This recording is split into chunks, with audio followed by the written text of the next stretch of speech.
साहित्य प्रेमी बंधुओं, आप सभी को सादर नमस्ते। मैं प्रस्तुत हूं हिंदी छंद श्रृंखला के साथ। आइए, इस हिंदी छंद श्रृंखला में प्रस्तुत है छंद कुंडल या उड़ियाना। प्रस्तुत है छंद कुंडल और उड़ियाना, दोनों के उदाहरण आपको इसमें दिए जाएंगे। इस छंद की परिभाषा है कि इसके प्रत्येक चरण में 22 मात्राएं होती हैं। 12 पर यति और 10 पर यति होती है। यति से पहले और बाद में त्रिकल आता है और अंत में गुरु गुरु आता है। अंत में दो गुरु आते हैं। यदि ये स्थिति रहे तो इसे कुंडल छंद कहते हैं। यदि अंत में दो गुरु आए तो कुंडल छंद है, और यदि अंत में एक ही गुरु आता है तो उसे उड़ियाना छंद कहते हैं। यह सम्मात्रिक छंद है।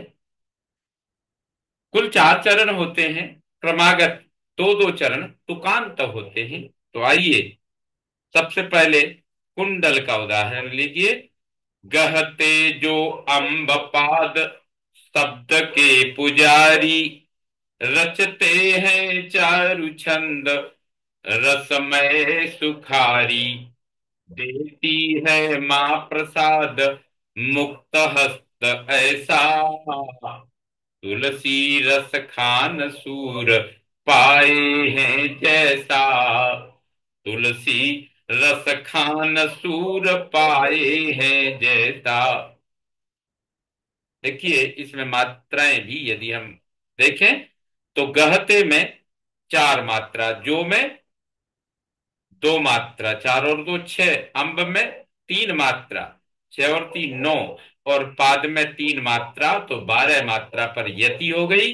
फिर शब्द के पुजारी, शब्द में 3, के में 2 5, और पुजारी में भी 5, तो 5 और 5 10, अर्थात 22 मात्राओं का यह एक चरण पूरा हुआ। अब आप देखिए, अंत में दो गुरु हैं, पुजारी, सुखारी, ऐसा, जैसा, ये दोनों गुरु हैं। इसलिए यह कुंडल छंद हो गया। आगे देखिए, उड़ियाना छंद का उदाहरण यही देखिए कैसे घटित होता है।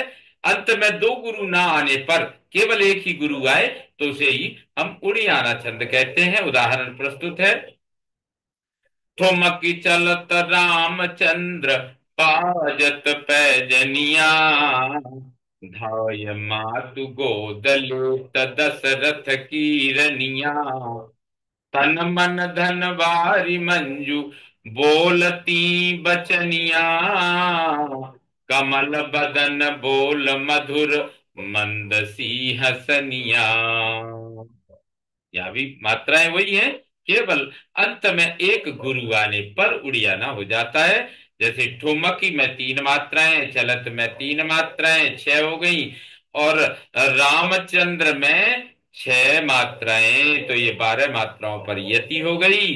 बाजत में 4 मात्राएं, और पैजनिया में 6 मात्राएं, 10 मात्राएं, 12 और 10 22 मात्राओं का ये उड़ियाना छंद का भी एक चरण हो गया। तो साहित्य प्रेमी बंधुओं, यह छंद प्रस्तुत कर हम आपको नमन करते हैं और विश्राम लेते हैं।